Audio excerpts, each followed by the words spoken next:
Guys, so today I'm going to discuss the genetic argument in life.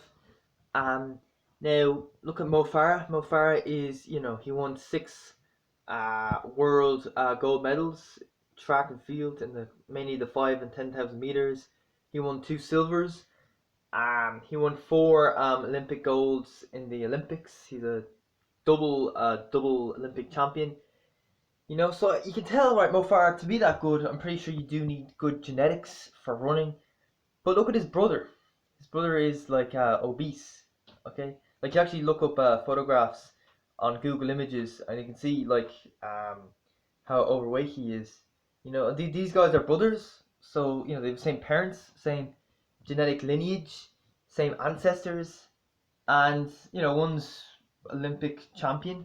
The other is obese, probably couldn't run a 7 minute mile. So that's what I'm trying to tell you now, okay? There's no point being talented if you don't nurture that talent.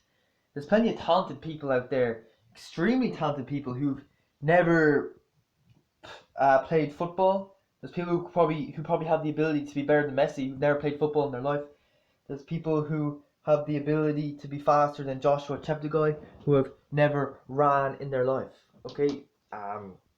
So you're not necessarily born with it. Yes, you're born with a certain amount of potential, but you have to use that potential, if you know what I mean.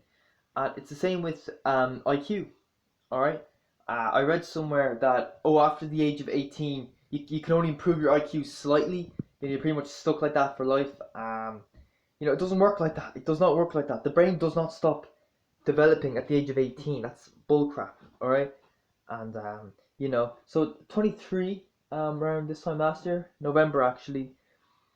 I decided to start reading, try to improve my brain. I did too much at first. I did like an hour and a half of reading starting out.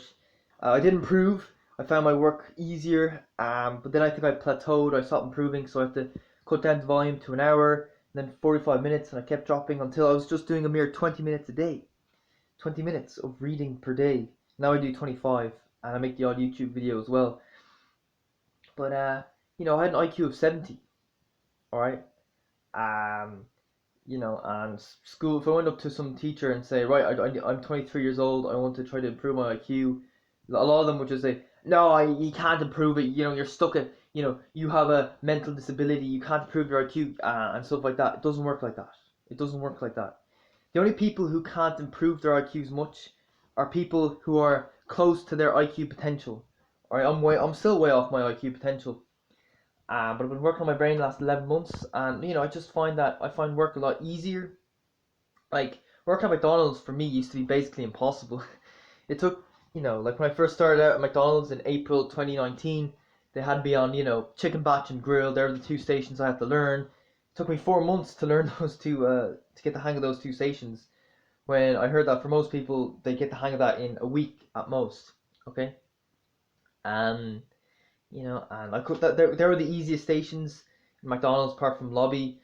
Other stations are harder, like the line, fries, beverages, service, drive-through. Those just seemed impossible to me. There were times where people did try to train me on those stations, but after about 10 minutes, they'd say, "Okay, Mark, we'll put you back on the chicken batch or grill or lobby, or we'll have you clean a wall outside." So it just seemed impossible to me, and now it seems kind of easy. It seems relatively easy. Not easy to the point where I'm falling asleep and I'm really bored or anything, but it just feels relatively easy, feels doable. And it feels like a different job altogether. I'm like, Jesus, it doesn't feel like the job I had this time last year. Okay? And yeah, it's because I decided to put that statement to the test. Okay? I was like, alright, I can't prove my IQ much after 18. I'm stuck working at McDonald's with an IQ of 70. Well, we'll see about that. We'll see about that. And of course, there were doubts in my mind, thinking maybe that statement is correct, but as time has suggested, that statement is not correct, and I have improved massively, and I will continue to improve massively. But here's the thing. I believe the reason a lot of people are unsuccessful in life is because they have a low IQ. Highly intelligent people don't seem to understand the whole concept of low IQ. Like some people work at McDonald's and they actually find the job mentally difficult and they can't get that through their heads. But that's the reality of the situation. Okay, and what I'm trying to say is, these people, they just accept the facts. The school system fools them into believing that they're stupid. They have a fixed mindset. You have to have a growth mindset. Think you can. You need to think that you can improve. Just because you're absolutely dreadful at something today does not mean you have to be absolutely dreadful at something for the rest of your life. Okay, you know. The guy called Steve Way, he was an overweight, obese smoker. At 33, he was running 3:07 in the marathon. A lot of people would have said to him, look, you can't improve much. You're at your peak, you're 33, you might improve slightly, but you're never going to go sub 3 hours or anything like that. What did he do? He ended up running a 2:15 marathon at the age of 41, which was an Olympic qualifying time at the time. It's not anymore because they've increased the time to like now you need to run 2:11 to qualify for the Olympic marathon, 2:11:30, which is very difficult.